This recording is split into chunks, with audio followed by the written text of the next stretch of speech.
Greetings. Welcome to Trinity Place. My name is Cameron Miller. You are here in Geneva, New York with us, and we're glad that you are. This sermon is entitled The Beginning of God, the story of Exodus 3, 1 through 15. So, we're Christians, but the reason we talk about the Judeo-Christian tradition is that we were Jews first. Jesus, who is the central figure of our religion, the wisdom teacher, the Gautama, the Messiah, the huge one at our center, was a Jew. If we desire to know where Jesus was coming from, then we need to know and to feel the biblical narrative that was under his skin. If the empty tomb is the primal Christian narrative or the primal Christian moment, then the burning bush is the primal moment in the Hebrew Testament. There are other rival primal moments in that testament, unlike the New Testament, but Exodus 3:1 through chapter 4:17 is the core primal narrative to which Jesus was rooted. WWJT, what would Jesus think? Whatever it was, he would have thought it through the lens of Exodus 3, 1 through 15. Now, the ancients of many cultures throughout human history have believed that a story has power. If you tell the story, and you tell the story well, and you tell it often, then it becomes your story. And then you become part of the story. And the story shapes you.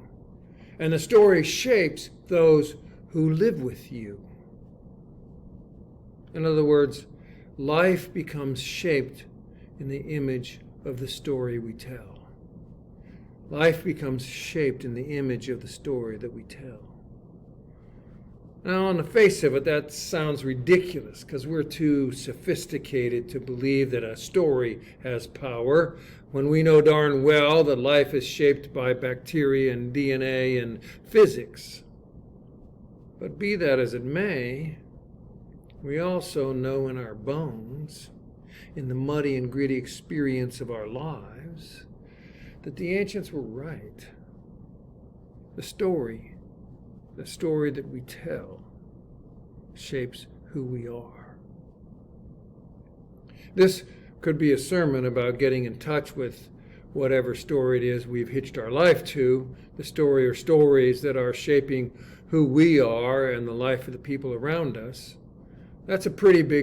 That would be a pretty big sermon, and discovering our story is an essential chore of our spiritual practice. But I'm going to stick today, anyway, to the story, because the one evangelical bone in my body, this mandible bone of the preacher, thinks this story needs to be the core story of our primal narrative as Christians.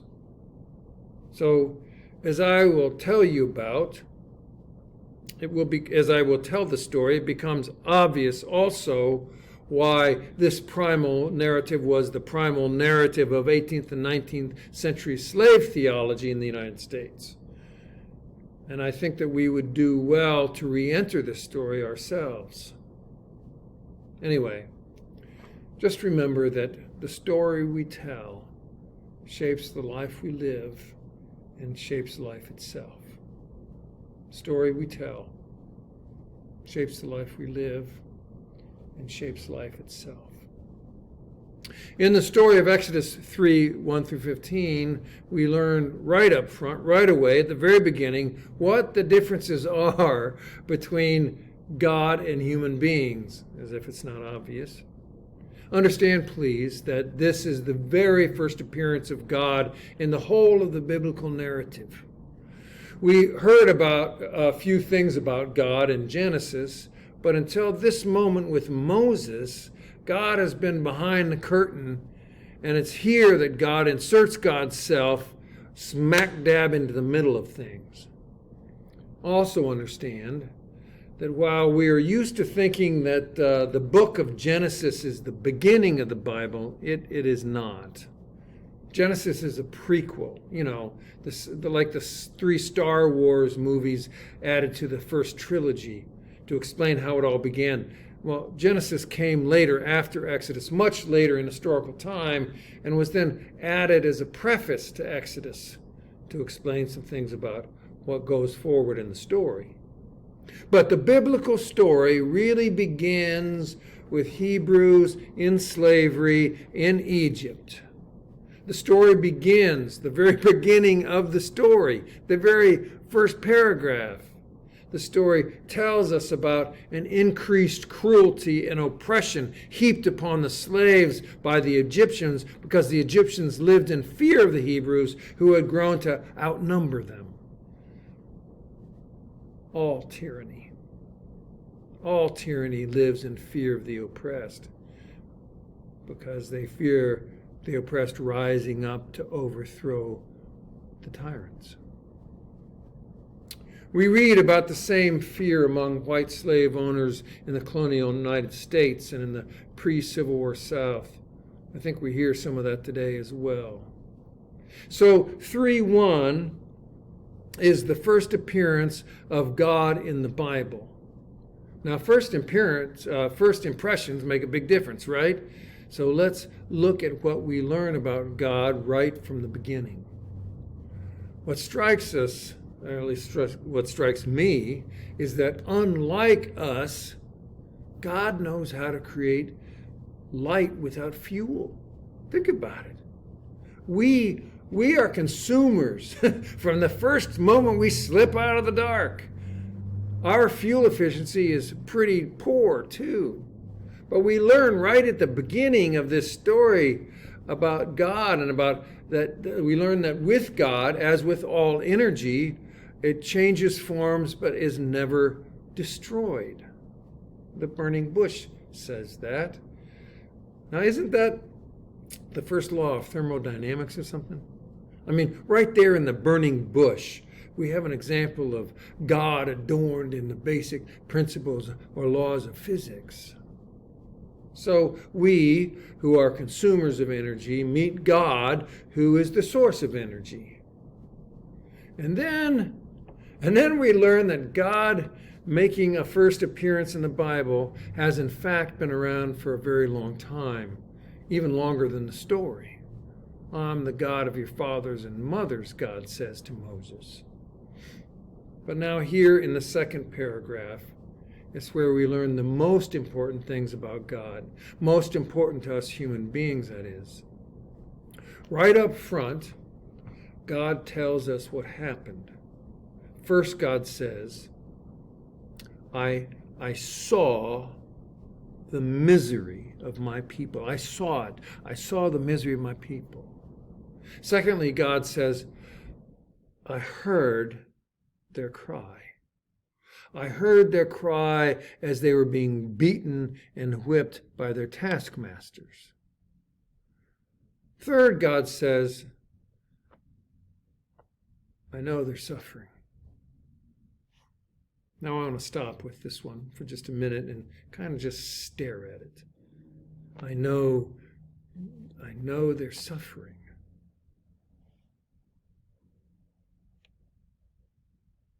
That means God suffers too. In order for God to know the suffering of the Hebrew slaves, God has to know suffering.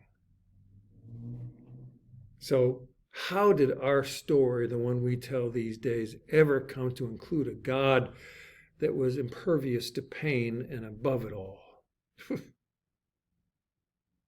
Fourth, God says, I became present to them so that they might be delivered from their oppression. I was present with them so they could be delivered. And then fifth, finally, God says, I acted. I acted so that they could be liberated and be given an abundant alternative.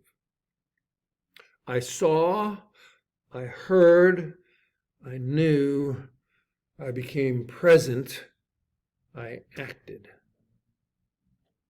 So going forward, whether it's in Exodus, Ruth, Matthew, or Paul, we will find one or more of these characteristics about God, and if we don't, then what we're reading is a different story than the one we're reading now. Now, this Exodus story is not the story of a God that just hangs out up there or out there somewhere as a kind of amorphous energy. That's the story of a different God from the God of the Exodus story. So we know right up front that God is a God who sees and who hears and who knows, who is present and who acts. Now, enter human beings. That'd be us. Moses is the original prophet, a religious leader who is equal parts social critic, political activist, and spiritual guide. And he's also a kind of prototype of human relationship with God. And we notice that Moses does something very smart straight off the bat. He hides his face. He hides his face and looks away.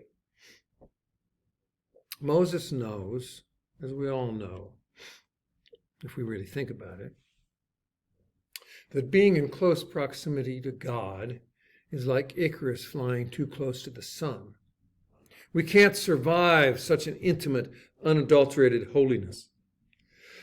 So Moses covers his face and he turns away. But really, from there, it's all downhill for Moses.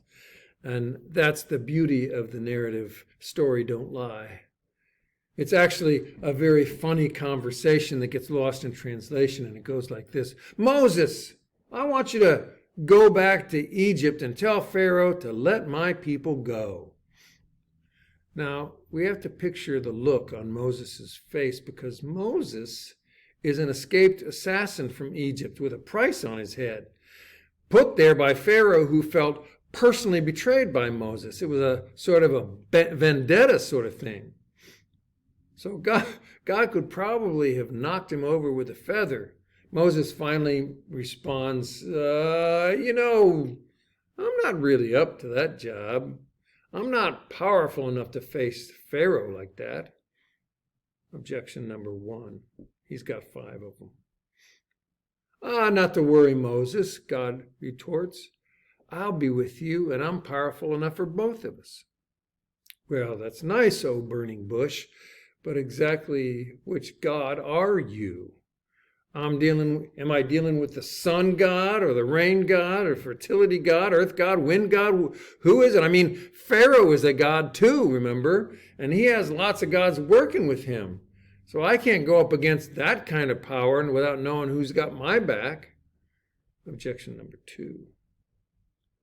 Go on, Moses. Just go on back to Egypt. Gather all the elders around you and you tell them that I am sent you. You can tell that to Pharaoh too. Tell him that I am not a God, I am the God. Well, I certainly appreciate you, I amness, but somehow I don't think that they're going to believe that I'm on a first name basis with the God. Objection number 3. Well, if we can use our imagination, we can almost see a little more with each objection that Moses is backing away slowly from this talking bush. And this is where we run out of the story in today's reading, 3:1-15. But because it's the story, I'm going to tell you how it ends. God says, don't worry about it. I'll give you lots of powerful magic and watch. And so God does some really cool magic tricks. And while Moses must have been impressed, he may still have thought that he could smell a rat.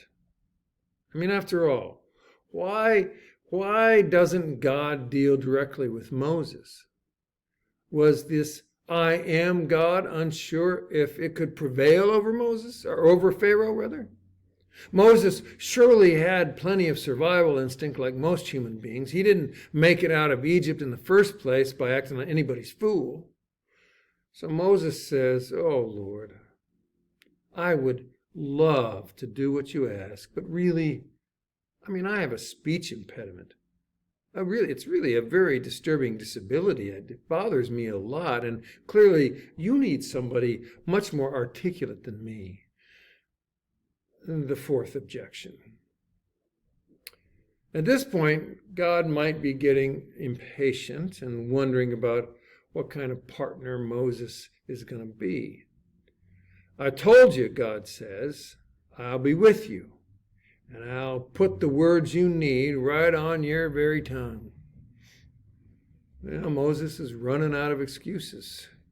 "Oh, Lord, you're so generous. But really, why don't you just send somebody else?" Fifth objection. This time, there's anger in God's voice.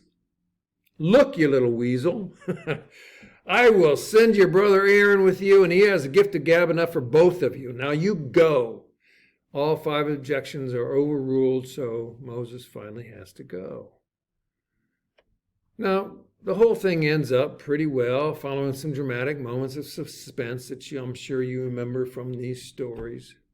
But this beginning, which may have been written kind of as a liturgical recitation of some kind originally, is the core of the narrative. It presents a very clear contrast between God, who sees and hears and knows and becomes present and acts, with us human beings who fear and connive and make excuses and second guess and manipulate and resist. It's pretty obvious to me anyway that we have forgotten the power of the story that we tell, or we've been convinced that we live in a universe that only has one story to which everything else is subject. It's a kind of a story bubble. There's a capitalist economics story bubble. We're in a dog-eat-dog world, and greed's the invisible hand moving all of human behavior, so the best thing we can do is be a winner. There's the fundamentalist religion story bubble. We have a truth, and those who don't believe our truth are enemies of God. And our task is to be powerful enough to make human society conform to our truth and so bring about God's blessing. And there's scientific determinism bubble, probably the most powerful bubble yet this day. And it says that since there's causes for everything in nature, whether we know them or not, and we exist in nature, then all human action is likewise determined. So, really the question is, what is your primal narrative? What is the primal narrative you tell to yourself and to others, that you live through yourself and with others? It makes a difference, because conscious of it or not, you and I are acting out the story that we've been given or have adopted for ourselves. The story we tell, the one we see ourselves as living in, is hugely powerful. And not to put too dark a tone on it, we better know what story we are in, because there's a whole bunch of people out there telling us which story we're in, and they're doing it in order to appropriate our stories into theirs. Well, it seems to me that if our spirituality actually has meaning and importance to us, that the Judeo-Christian story is the one we want to lean into, that we want to see as our story. I don't mean literally, I'm not a fundamentalist. I mean to understand that what that story tells us about God, about ourselves, about the kingdom that God dreams for us to create on earth. It's a story that has amazing power. And it could have more power should we opt to live into it. Well, as they say, it's just a story that each one of us is living out in one way or another. But it truly matters how we read it and what version we embrace, because under the power and influence of story, it will become the world we live in and the people that we become. I appreciate you being with me and listening. I hope these words offer some fertile place for your own thoughts. Peace be with you.